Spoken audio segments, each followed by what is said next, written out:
Welcome back to Beena's kitchen. നമുക്കിന്ന് മുട്ടച്ചോറ് എങ്ങനെയാണ് തയ്യാറാക്കുന്നതെന്ന് നോക്കാം. അതിനു മുന്നേ നിങ്ങൾ എൻ്റെ ചാനൽ ആദ്യമായിട്ടാണ് കാണുന്നതെന്നുണ്ടെങ്കിൽ ഒന്ന് സബ്സ്ക്രൈബ് ചെയ്തേക്കണേ. കൂടെ കാണുന്ന ബെൽ ബട്ടൺ കൂടെ ക്ലിക്ക് ചെയ്യുക. അപ്പോൾ മാത്രമേ ഞാൻ ഇടുന്ന വീഡിയോസിൻ്റെ നോട്ടിഫിക്കേഷൻ കിട്ടുള്ളൂ. അപ്പോൾ നമുക്ക് നേരെ വീഡിയോയിലേക്ക് കിടക്കാം. അതിനായിട്ട് നമുക്ക് ആദ്യം പാനിലേക്ക് 2 ടേബിൾ സ്പൂൺ നെയ്യ് ഒഴിച്ചു കൊടുക്കാം. ഇനി നമുക്കിതിലേക്ക് റൈസ് ചേർത്ത് കൊടുക്കാം. ഞാനിവിടെ ബിരിയാണി റൈസാണ് എടുത്തിട്ടുള്ളത്, 1 കപ്പ്. അത് നന്നായിട്ട് കഴുകിയെടുത്തിട്ടുണ്ട്. അതും കൂടെ ഇതിലേക്ക് ചേർത്ത് കൊടുക്കാം.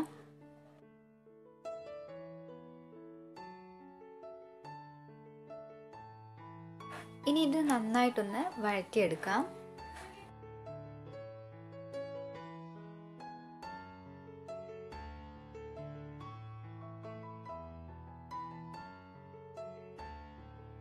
അപ്പോൾ ഞാനിതിവിടെ നന്നായിട്ട് വഴച്ചെടുത്തിട്ടുണ്ട്. ഇനി നമുക്കിതിലേക്ക് വെള്ളം ചേർത്ത് കൊടുക്കാം.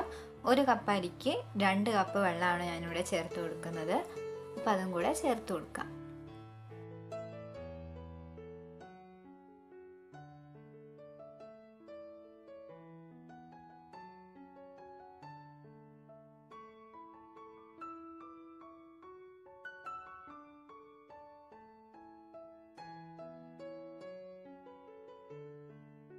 ഇനി നമുക്കിതിലേക്ക് റൈസിന് ആവശ്യമായിട്ടുള്ള ഉപ്പും കൂടെ ചേർത്ത് കൊടുത്തതിന് ശേഷം ഒന്ന് മിക്സ് ചെയ്തിട്ട് അടച്ചു വെച്ച് വേവിച്ചെടുക്കാം.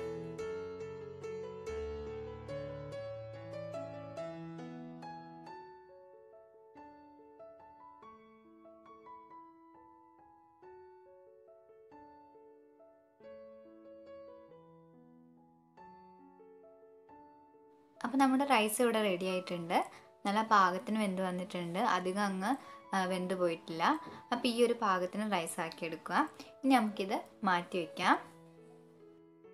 അടുത്തായിട്ട് നമുക്കൊരു ബൗളിലേക്ക് 2 കോഴിമുട്ട പൊട്ടിച്ചൊഴിച്ചു കൊടുക്കാം.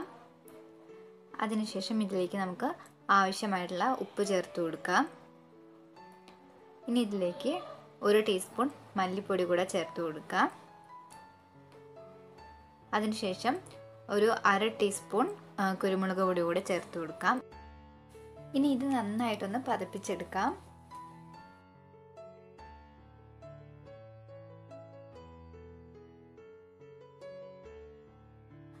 അപ്പോൾ ഞാനിതിവിടെ നന്നായിട്ട് പതപ്പിച്ചെടുത്തിട്ടുണ്ട്. ഇനി ഇത് മാറ്റി വയ്ക്കാം. അടുത്തായിട്ട് ഒരു പാനിലേക്ക് നമുക്ക് 2 ടേബിൾ സ്പൂൺ നെയ്യ് ചേർത്ത് കൊടുക്കാം. നെയ്യ് തന്നെ എടുക്കാൻ ശ്രദ്ധിക്കുക കേട്ടോ. നെയ്യാവുമ്പോൾ നല്ല ടേസ്റ്റാണ്. അപ്പം ഞാൻ അതും കൂടെ ചേർത്ത് കൊടുത്തിട്ടുണ്ട്. ഇനി ഞാൻ ഇതിലേക്ക് ചേർക്കുന്നത് സവാളയാണ്. ഞാനൊരു സവാള ഇങ്ങനെ ചെറുതായിട്ട് അരിഞ്ഞെടുത്തിട്ടുണ്ട്. അപ്പോൾ അതും കൂടെ ചേർത്ത് കൊടുക്കാം. ഇനി ഉള്ളി നന്നായിട്ട് വഴന്ന് വരുന്നത് വരെ ഒന്ന് ഇളക്കി കൊടുത്തുകൊണ്ടിരിക്കുക.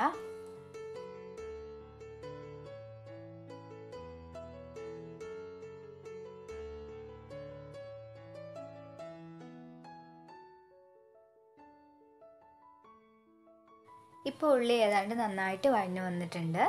ഇനി നമുക്കിതിലേക്ക് പച്ചമുളക് ചേർത്ത് കൊടുക്കാം. ഞാൻ 2 പച്ചമുളക് എടുത്തിട്ട് ചെറുതായിട്ട് അരിഞ്ഞിട്ടുണ്ട്.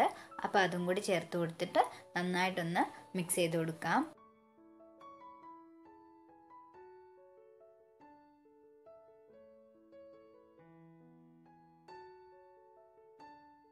ഇനി ഇതിലേക്ക് നമുക്ക് കുറച്ച് മല്ലിയില കൂടി ചേർത്ത് കൊടുക്കാം. ഞാൻ മല്ലിയില എടുത്തിട്ട് ഇങ്ങനെ ചെറുതായിട്ട് അരിഞ്ഞെടുത്തിട്ടുള്ളതാണ്. അപ്പോൾ അതും കൂടെ ചേർത്ത് കൊടുക്കുന്നുണ്ട്. എന്നിട്ട് നന്നായിട്ടൊന്ന് ഇളക്കി കൊടുക്കുക.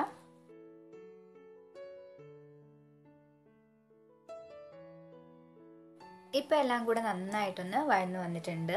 ഇനി നമുക്കിതിലേക്കൊരു 1/4 ടീസ്പൂൺ മഞ്ഞൾപ്പൊടി ചേർത്ത് കൊടുക്കാം.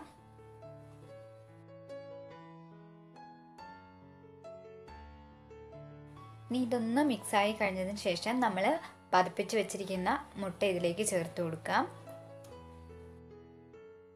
അപ്പോൾ ഞാനിതിവിടെ ഒഴിച്ചു കൊടുത്തിട്ടുണ്ട്. ഇനി നമ്മളൊന്ന് ലോ ഫ്ലെയിമിലിട്ടിട്ട് ഇതൊന്ന് ഇളക്കി ചെറുതാക്കി എടുക്കുക.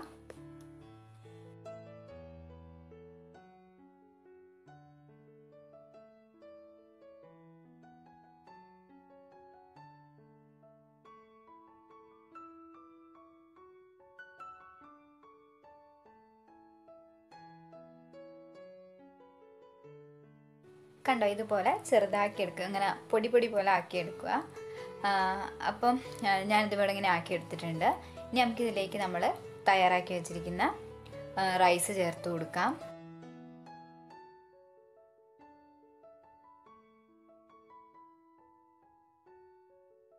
അപ്പോൾ ഞാനിവിടെ റൈസ് ചേർത്ത് കൊടുത്തിട്ടുണ്ട്. ഇനി നമുക്കിതെല്ലാം കൂടെ നന്നായിട്ടൊന്ന് ഇളക്കി യോജിപ്പിച്ചെടുക്കാം.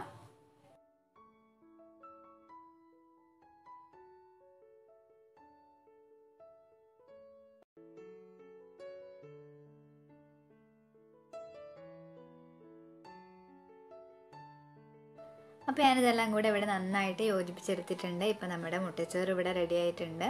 ഇത്രയേ ഉള്ളൂ. വളരെ പെട്ടെന്ന് തന്നെ തയ്യാറാക്കി എടുക്കാവുന്നതേ ഉള്ളൂ.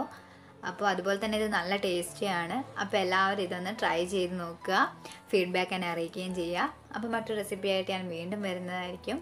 താങ്ക്